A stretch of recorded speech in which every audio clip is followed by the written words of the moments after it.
ଆଜି ଭିଡ଼ିଓରେ ଦଶମ ଶ୍ରେଣୀ ଇତିହାସ ବହିର ଦ୍ୱିତୀୟ ପାଠ ଭାରତରେ ଅସହଯୋଗ ଆନ୍ଦୋଳନ ଓ ଓଡ଼ିଶାରେ ଏହାର କ'ଣ ପ୍ରଭାବ ଥିଲା ଏହି ଚାପ୍ଟରଟିର ପ୍ରଶ୍ନୋତ୍ତର ଗୁଡ଼ିକ ଆଲୋଚନା କରିବା ଏବଂ ତୁମମାନଙ୍କର ଇଣ୍ଟରନାଲ ଆସେସମେଣ୍ଟ ଓ ବୋର୍ଡ ପରୀକ୍ଷା ଉପଯୋଗୀ ଇମ୍ପୋର୍ଟାଣ୍ଟ କ୍ୱେଶ୍ଚିନ୍ ଆନ୍ସର ଗୁଡ଼ିକ ମଧ୍ୟ ଡିସ୍କସନ୍ କରିବା।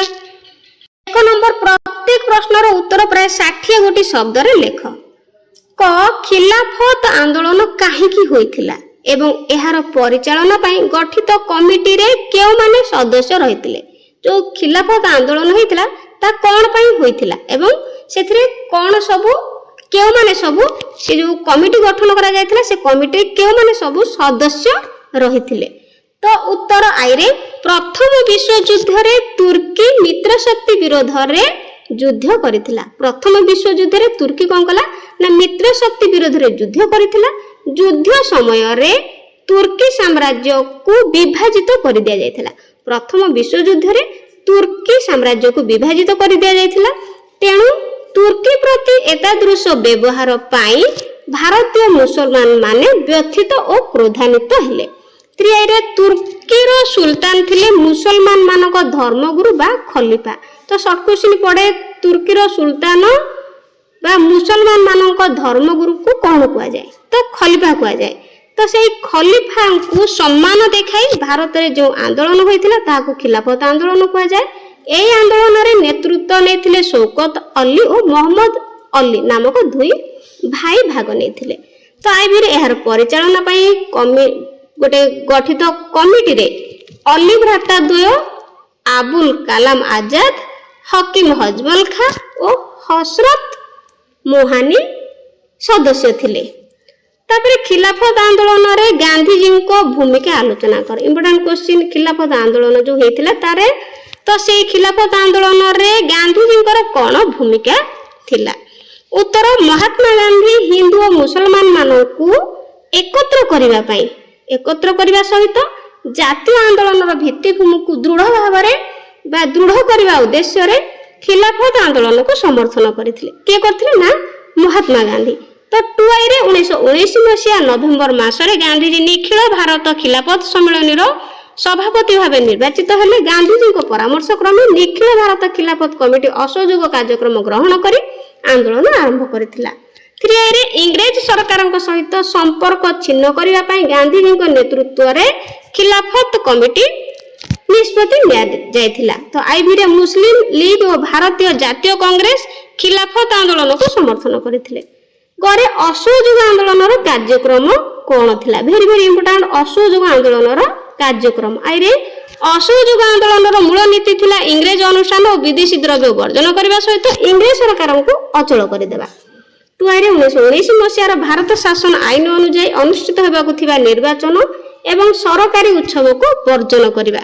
ଟୁଆଇରେ ସମସ୍ତ ପ୍ରକାର ସରକାରୀ ଉପାଧି ଫେରସ୍ତ କରିବା ଓ ସରକାରୀ ପଦବୀରୁ ଇସ୍ତଫା ଦେବା। ତାପରେ ଆଇଭିରେ ଆଇନଜୀବୀଙ୍କ ଦ୍ୱାରା ବିଚାରାଳୟ ବର୍ଜନ ଏବଂ ଛାତ୍ରଛାତ୍ରୀମାନଙ୍କ ଦ୍ୱାରା ସରକାରୀ ବିଦ୍ୟାଳୟ ଓ ମହାବିଦ୍ୟାଳୟ ବର୍ଜନ କରିବା, ବିଦେଶୀ ଦ୍ରବ୍ୟ ତଥା ବିଦେଶୀ ଲୁଗା ବର୍ଜନ କରିବା ଥିଲା ଅସହଯୋଗ ଆନ୍ଦୋଳନର ପ୍ରମୁଖ କାର୍ଯ୍ୟକ୍ରମ। ଘରେ ଅସହଯୋଗ ଆନ୍ଦୋଳନର ଫଳାଫଳ। ଅସହଯୋଗ ଆନ୍ଦୋଳନର କ'ଣ ଫଳାଫଳ ଘଟିଥିଲା। ଉତ୍ତର ଆଇରେ ଅସହଯୋଗ ଆନ୍ଦୋଳନ ଫଳାଫଳ ସୁଦୂର ପ୍ରସାରୀ ଥିଲା। ପ୍ରଥମ ଥର ପାଇଁ ଇଂରେଜ ସରକାର ବିରୋଧୀ ଆନ୍ଦୋଳନ ସଂଗଠିତ ଭାବେ ପରିଚାଳିତ ହୋଇଥିଲା। ଏହା ଭବିଷ୍ୟତର ବିପ୍ଳବ ପାଇଁ ଭାରତବାସୀଙ୍କୁ ଉତ୍ସାହିତ କରିଥିଲା। ଟୁଆଇରେ ପ୍ରଥମ ଥର ପାଇଁ କଂଗ୍ରେସ ଆନ୍ଦୋଳନ ଜନ ଆନ୍ଦୋଳନରୁ ଗଣ ଆନ୍ଦୋଳନରେ ପରିଣତ ହୋଇପାରିଥିଲା। ତ୍ରିଆଇରେ 1922 ମସିହାରେ ମୁସ୍ତାଫା କମାଲ ପାଶାଙ୍କ ଦ୍ୱାରା ତୁର୍କୀରେ ସାଧାରଣତନ୍ତ୍ର ପ୍ରତିଷ୍ଠା ହେବା ଦ୍ୱାରା ଖଲିଫା ବ୍ୟବସ୍ଥାର ଉଚ୍ଛେଦ ହେବା ପରେ ଖିଲାଫତ ଆନ୍ଦୋଳନର ଆଉ ଯୌକ୍ତିକତା ରହିଲା ନାହିଁ। ଆଇଭିରେ ଅସହଯୋଗ ଆନ୍ଦୋଳନ ସ୍ଥଗିତ ହେବା ପରେ ଭାରତରେ ଖିଲାଫତ ଆନ୍ଦୋଳନର ମଧ୍ୟ ଅବସାନ ଘଟିଲା ବା ଶେଷ ଘଟିଲା। ମାତ୍ର ଏହି ଆନ୍ଦୋଳନ ଇଂରେଜ ସରକାରଙ୍କୁ ଏକ ଶକ୍ତ ଧକ୍କା ଦେଇଥିଲା। ପରେ ଅସହଯୋଗ ଆନ୍ଦୋଳନ ସମୟରେ ଗାନ୍ଧୀଜୀଙ୍କ ଓଡ଼ିଶା ପରିଦର୍ଶନର ଏକ ବିବରଣୀ ଦିଅ। ଉତ୍ତର ଆଇରେ ଅସହଯୋଗ ଆନ୍ଦୋଳନକୁ ଓଡ଼ିଶାରେ ଲୋକାଭିମୁଖୀ କରାଇବା ନିମନ୍ତେ 1921 ମସିହାରେ ଗାନ୍ଧୀଜୀ ଓଡ଼ିଶା ଆସିଥିଲେ। 1921 ମସିହା ମାର୍ଚ୍ଚ 23 ତାରିଖରେ କଟକଠାରେ ଏକ ବିଶାଳ ସମାବେଶକୁ ଉଦ୍ବୋଧନ ଦେଇଥିଲେ। ତ୍ରିଆଇରେ ତାଙ୍କ ଉଦ୍ବୋଧନରେ ଅନୁପ୍ରାଣିତ ହୋଇ ରମାଦେବୀଙ୍କ ସମେତ ବହୁ ନାରୀ ସେମାନଙ୍କର ଅଳଙ୍କାର ସାମଗ୍ରୀ ତିଲକ ସ୍ୱରାଜ ପାଣ୍ଠିକୁ ଦାନ କରିଥିଲେ। ଆଇଭିରେ ଏହାପରେ ଗାନ୍ଧୀଜୀ ଭଦ୍ରକ, ପୁରୀ ଓ ବ୍ରହ୍ମପୁର ଠାରେ ଉଦ୍ବୋଧନ ଦେଇ ଓଡ଼ିଶାବାସୀଙ୍କ ମନରେ ଜାତୀୟ ଉନ୍ମାଦନା ସୃଷ୍ଟି କରିଥିଲେ। ଆଇଭିରେ ଖଦୀର ବ୍ୟବହାର, ଚରଖାର ପ୍ରଚଳନ ଏବଂ ସ୍ୱଦେଶୀ ଦ୍ରବ୍ୟ ପ୍ରତି ଆଗ୍ରହ ଉପରେ ସେ ଗୁରୁତ୍ୱ ଦେଇଥିଲେ। 2 ନମ୍ବର ପ୍ରତ୍ୟେକ ପ୍ରଶ୍ନର ଉତ୍ତର ପ୍ରାୟ 20 ଗୋଟି ଶବ୍ଦରେ ଲେଖ। ଅସହଯୋଗ ଆନ୍ଦୋଳନ କେବେ ଓ କିପରି ଆରମ୍ଭ ହୋଇଥିଲା? ଉତ୍ତର 1920 ମସିହା ଅଗଷ୍ଟ 1 ତାରିଖରେ ଆନୁଷ୍ଠାନିକ ଭାବେ ଅସହଯୋଗ ଆନ୍ଦୋଳନ ଆରମ୍ଭ ହୋଇଥିଲା। ଟୁଆଇରେ ଉକ୍ତ ଦିନ ପୂର୍ବାହ୍ନରେ ଲୋକମାନ୍ୟ ତିଲକଙ୍କ ବିୟୋଗ ଜନିତ ଶୋକ ପାଳନ ଓ ଆନ୍ଦୋଳନ ଆରମ୍ଭର ମିଶ୍ରିତ ପ୍ରତିକ୍ରିୟାରେ ସମଗ୍ର ଦେଶରେ ହରତାଳ ଓ ଶୋଭାଯାତ୍ରା ସଂଗଠିତ ହେଲା। ଖରେ କେଉଁ ଘଟଣା ଗୁଡ଼ିକ ଅସହଯୋଗ ଆନ୍ଦୋଳନର ଆହ୍ୱାନକୁ ସାକାର କରିବାରେ ସହାୟକ ହୋଇଥିଲା? ଉତ୍ତର ଭାରତ ଶାସନ ଆଇନ 1919ରେ ତ୍ରୁଟି ଓ ଅମୃତସରର ଘଟଣା ପାଇଁ ନିଯୁକ୍ତ ହଣ୍ଟର କମିଟିର ବିବରଣୀରେ ପକ୍ଷପାତିତା ଅସହଯୋଗ ଆନ୍ଦୋଳନର ଆହ୍ୱାନକୁ ସାକାର କରିବାରେ ସହାୟକ ହୋଇଥିଲା। ଟୁଆଇରେ ଏହାଛଡ଼ା ଭାରତର ମୁସଲମାନମାନଙ୍କ ଇଂରେଜ ବିରୋଧୀ ଖିଲାଫତ ଆନ୍ଦୋଳନ, ମହାତ୍ମା ଗାନ୍ଧୀଙ୍କ ଅସହଯୋଗ ଆନ୍ଦୋଳନର ଆହ୍ୱାନକୁ ମଧ୍ୟ ସାକାର କରିବା ପାଇଁ ସହାୟକ ହୋଇଥିଲା।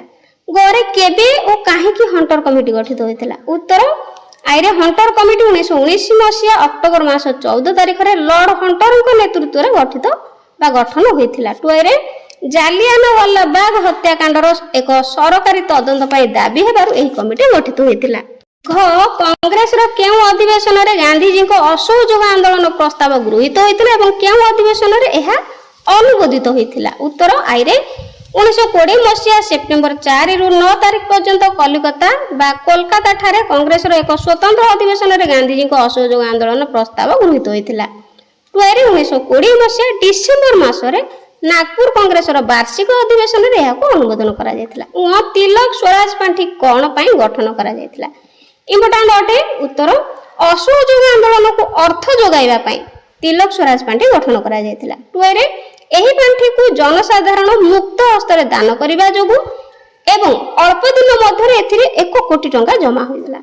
1922 ମସିହା ଫେବୃଆରୀ 1 ତାରିଖରେ ଇଂରେଜ ସରକାରଙ୍କୁ ଗାନ୍ଧୀଜୀ କ'ଣ ଚେତାବନୀ ଦେଇଥିଲେ? ଉତ୍ତର 1922 ମସିହା ଫେବୃଆରୀ ମାସ 1 ତାରିଖରେ ଗାନ୍ଧୀଜୀ ଇଂରେଜ ସରକାରଙ୍କୁ ଚେତାବନୀ ଦେଇଥିଲେ ଯେ 7 ଦିନ ଭିତରେ ସମସ୍ତ ରାଜନୈତିକ ବନ୍ଦୀମାନଙ୍କୁ ମୁକ୍ତ କରା ନ ଗଲେ ଓ ସମ୍ବାଦପତ୍ରକୁ ପୂର୍ଣ୍ଣ ସ୍ୱାଧୀନତା ଦିଆ ନ ଗଲେ ସେ ଆଇନ ଅମାନ୍ୟ ଆନ୍ଦୋଳନ ଆରମ୍ଭ କରିବେ। 6ରେ ମହାତ୍ମା ଗାନ୍ଧୀ କେଉଁ କାରଣ ପାଇଁ ଅସହଯୋଗ ଆନ୍ଦୋଳନ ସ୍ଥଗିତ ରଖିଲେ? ଉତ୍ତର 1922 ମସିହା ଫେବୃଆରୀ 5 ତାରିଖରେ ଉତ୍ତରପ୍ରଦେଶର ଗୋରଖପୁର ସ୍ଥିତ ଚୌରୀ ଚୌରା ଠାରେ ଆନ୍ଦୋଳନକାରୀମାନେ ଏକ ପୋଲିସ ଷ୍ଟେସନରେ ନିଆଁ ଲଗାଇଦେବା ଫଳରେ 22 ଜଣ ପୋଲିସ କର୍ମଚାରୀ ଜୀବନ୍ତ ଦଗ୍ଧ ହୋଇଥିଲେ। ଟୁଆଇରେ ଏହି ହିଂସାତ୍ମକ ଘଟଣାରେ ଗାନ୍ଧୀଜୀ ବ୍ୟଥିତ ହେଲେ ଓ ଅନୁଭବ କଲେ ଯେ ଭାରତୀୟମାନେ ଅହିଂସା ଉପରେ ଆନ୍ଦୋଳନ ପାଇଁ ସମ୍ପୂର୍ଣ୍ଣ ରୂପେ ପ୍ରସ୍ତୁତ ହୋଇ ନାହାନ୍ତି।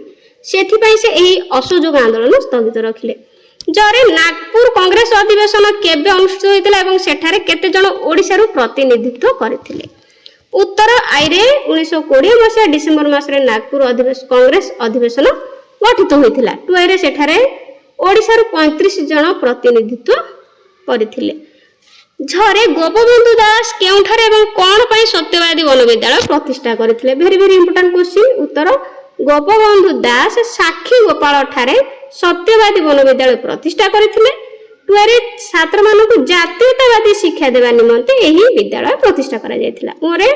ତାପରେ ଓଡ଼ିଶାରେ ଅସହଯୋଗ ଆନ୍ଦୋଳନର ଦମନ ପ୍ରକ୍ରିୟାରେ ସମ୍ବଲପୁର ମିଶ୍ର ପ୍ରେସକୁ କେତେ ଟଙ୍କା ଜୋରିମାନା କରାଯାଇଥିଲା ଓ କାହିଁକି? ଉତ୍ତର ଓଡ଼ିଶାରେ ଅସହଯୋଗ ଆନ୍ଦୋଳନ ଦମନ ପ୍ରକ୍ରିୟାରେ ସମ୍ବଲପୁର ମିଶ୍ର ପ୍ରେସକୁ 20 ଟଙ୍କା ଜୋରିମାନା କରାଯାଇଥିଲା।